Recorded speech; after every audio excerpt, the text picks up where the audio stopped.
Setelah melewati proses yang panjang, pada tahun 1977, Sidang Majelis Agung Wali Gereja Indonesia, sekarang menjadi Konferensi Wali Gereja Indonesia, menetapkan agar minggu tertentu dalam tahun gerejani dapat ditetapkan sebagai Hari Minggu Kitab Suci Nasional.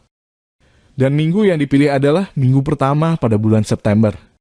Maka dalam perkembangannya, kegiatan-kegiatan seperti membaca dan mendalami Alkitab dalam Minggu Kitab Suci Nasional kemudian dirasa tidak cukup jika hanya 1 pekan. Maka diputuskan bahwa kegiatan-kegiatan tersebut dilangsungkan selama 1 bulan, yaitu pada bulan September. Dan bulan inilah yang sekarang menjadi bulan Kitab Suci Nasional. Adapun tujuan dari Hari Minggu Kitab Suci Nasional adalah 1. Memperkenalkan umat kepada sabda Allah. 2. Mendorong umat Katolik untuk memiliki dan menggunakan Alkitab. Dalam setiap keluarga, paling tidak memiliki 1 Alkitab supaya setiap umat dapat membacanya sendiri di rumah untuk memperdalam iman mereka. Dan, tahun ini, dalam BKSN tahun 2022, Komisi Kerasulan Kitab Suci Keuskupan Malang mengajak semua kalangan dan semua usia untuk semakin mengenal dan mencintai Alkitab melalui kisah-kisah yang ada di dalam Alkitab. Dengan acara Festival Bulan Kitab Suci Nasional 2022. Selama 1 bulan, pada September 2022, akan bersama-sama kita saksikan, simak, dan ikut membaca kisah-kisah Alkitab bersama para penghafal ayat dan pencerita Alkitab. Ikuti terus channel ini yang akan tayang premier setiap hari pada pukul 15.00 waktu Indonesia bagian Barat. Sekarang, mari kita menyaksikan kata sambutan dari Ketua Komisi Kerasulan Kitab Suci Keuskupan Malang, Ibu Lin Magdalena. Halo, kami dari Komisi Kerasulan Kitab Suci Keuskupan Malang mengucapkan terima kasih yang sebesar-besarnya kepada adik-adik dan kakak-kakak pembina serta orang tua yang telah berpartisipasi mengirimkan video-video untuk menghafal ayat kitab suci serta juga bertutur kisah dari kitab suci. Tentu kami sangat mengapresiasi kerja keras dan upaya yang telah dibuat oleh saudara-saudari kita dan adik-adik. Apa yang kita lakukan di dalam bulan kitab suci nasional ini, yaitu serangkaian lomba adalah semacam puncak dari rangkaian acara yang telah kita lakukan sepanjang tahun 2021 sampai dengan 2020. Kita telah melakukan banyak kegiatan-kegiatan yang berfokus pada kegiatan kitab suci untuk anak-anak, antara lain membaca kitab suci bersama-sama dengan anak, berkat for kids, melalui Zoom maupun membaca mandiri yang diikuti hampir 200 anak. Dan tentunya pada bulan kitab suci nasional ini kita memberikan kesempatan kepada anak-anak seluas-luasnya untuk menunjukkan kemampuan mereka di dalam menghafalkan ayat kitab suci dan juga bercerita mengenai kitab suci. Dan juga kepada kakak-kakak pembina dan para orang tua yang telah mengikuti juga serangkaian workshop, pelatihan maupun seminar mengenai bercerita kitab suci kepada anak-anak dalam bulan kitab suci nasional ini, menampilkan kemampuan mereka bagaimana mendampingi anak-anak dengan bercerita mengenai tokoh-tokoh kitab suci dan kisah-kisah dari kitab suci dengan menarik. Tentunya baik untuk kita terus meningkatkan kemampuan kita mendampingi anak-anak agar semakin mencintai sabda Tuhan. Mari kita mengikuti bulan kitab suci nasional ini dengan semangat, semakin mencintai sabda Tuhan, membaca setiap hari dan juga merenungkan dan tentu saja melakukannya di dalam kehidupan kita setiap hari. Nantikan juga acara-acara berikutnya yang telah disiapkan oleh Komisi Kerasulan Kitab Suci Keuskupan Malang. Antara lain juga kita akan membuka kembali berkat for kids, membaca kitab suci bersama-sama dengan anak-anak dan orang tua, mulai dari kitab Perjanjian Lama. Demikian juga acara-acara lain yang disiapkan oleh Komisi Kerasulan Kitab Suci untuk kita semakin mengenal sabda Tuhan, mencintai, dan mampu untuk merenungkannya bagi kehidupan kita setiap hari. Dengan demikian, kita juga mau bertumbuh di dalam pengenalan akan sabda Tuhan. Selamat memasuki bulan Kitab Suci Nasional. Nikmati seluruh video-video yang telah dikirimkan ini yang akan kami tayangkan sepanjang bulan Kitab Suci Nasional bulan September tahun 2022 ini. Dan Anda semua juga dapat menjadi jurinya. Terima kasih atas semua partisipasinya. Semakin mencintai kitab suci dan semakin mengasihi Yesus Kristus. Terima kasih.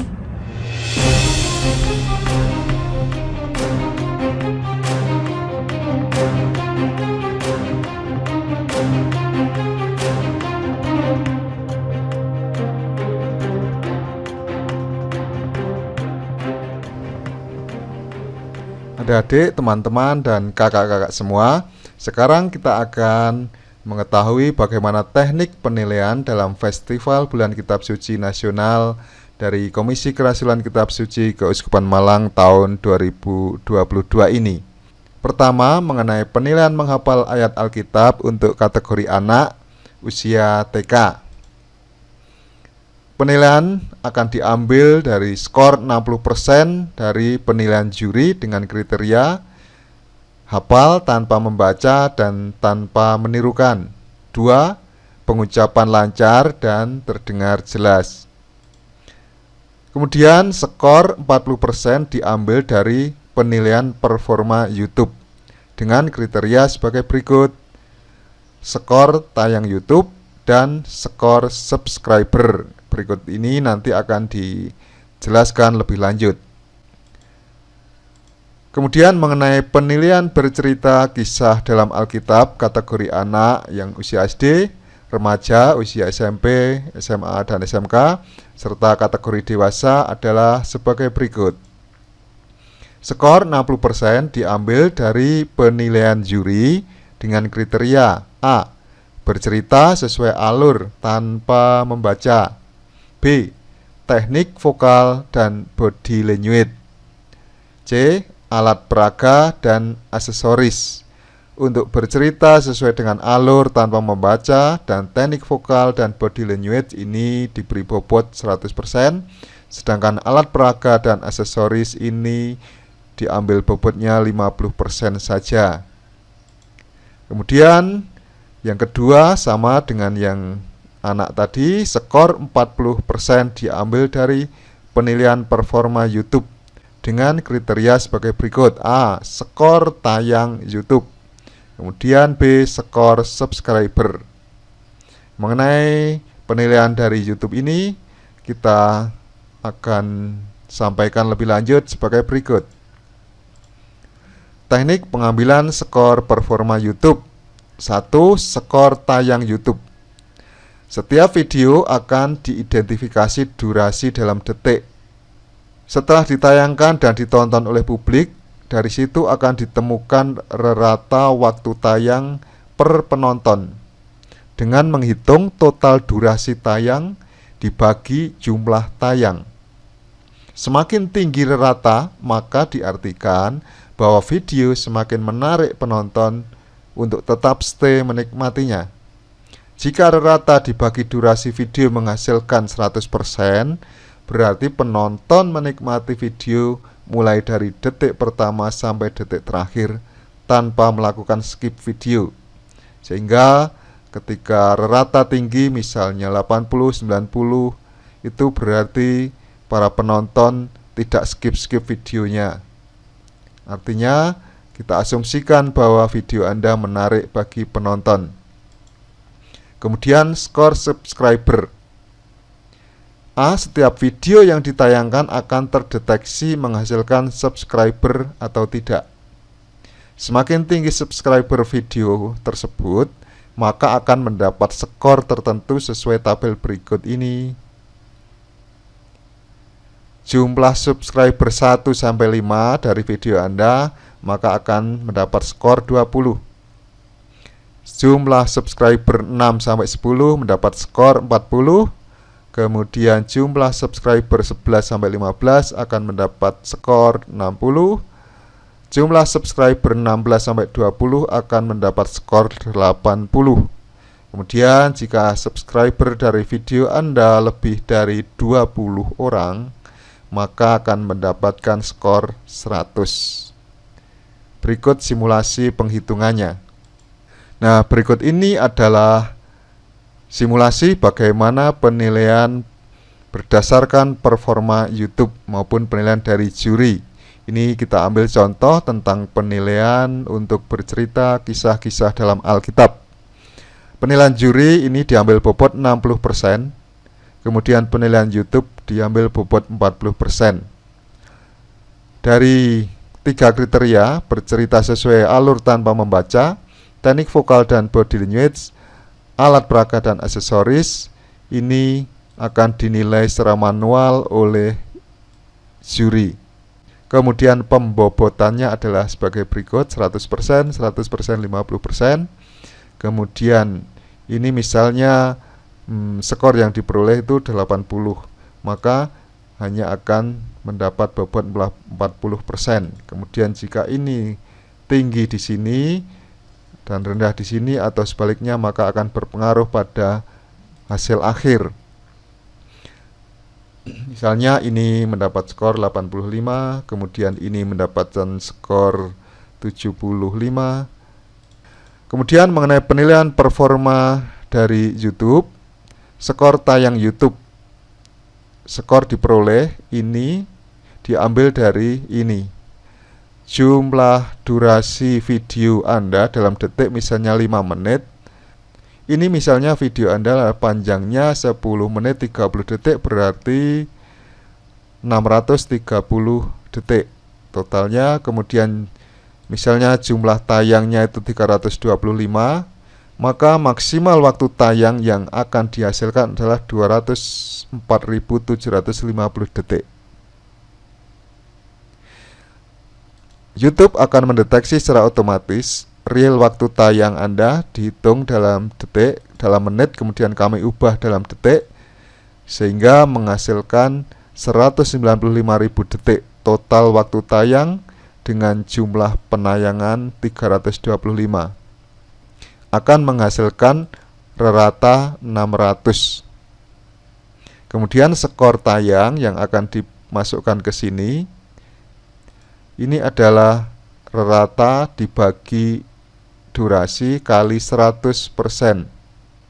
Ratanya 600 detik, jumlah durasi video Anda 630, berarti 95,24. Karena sudah dikalikan 100, ini skor yang dihasilkan. Kemudian skor subscriber 40, tinggal mengambil dari sini. Akan dilihat jumlah subscriber video Anda, sehingga menghasilkan skor akhir dari tayangan YouTube 180,10. Ini jumlah durasi baik video panjang atau pendek tidak akan berpengaruh terhadap penghitungan ini. Misalnya ini videonya 300 detik atau 5 menit. Jumlah tayangnya 325, misalnya jumlah tayangnya 200. Ya. Kemudian maksimal waktu tayang adalah 60.000 detik. Real tayang video Anda misalnya tayangnya adalah 50.000 detik. 50.000 detik. Maka akan menghasilkan skor tayang ini, kemudian dipadu dengan jumlah subscriber. Demikian penjelasan mengenai teknik penilaian dari Festival BKSN 2022 ini. Mari kita sukseskan dengan share-share video Anda, supaya semakin banyak anak, semakin banyak orang untuk semakin mengenal kisah-kisah dalam Alkitab. Terima kasih.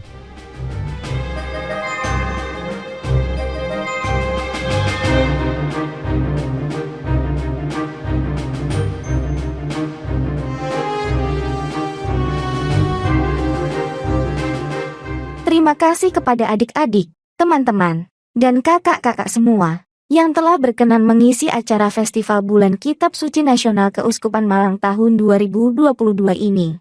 Dengan mengirimkan video menghafal ayat Alkitab dan juga video bercerita dari kisah-kisah dalam Alkitab.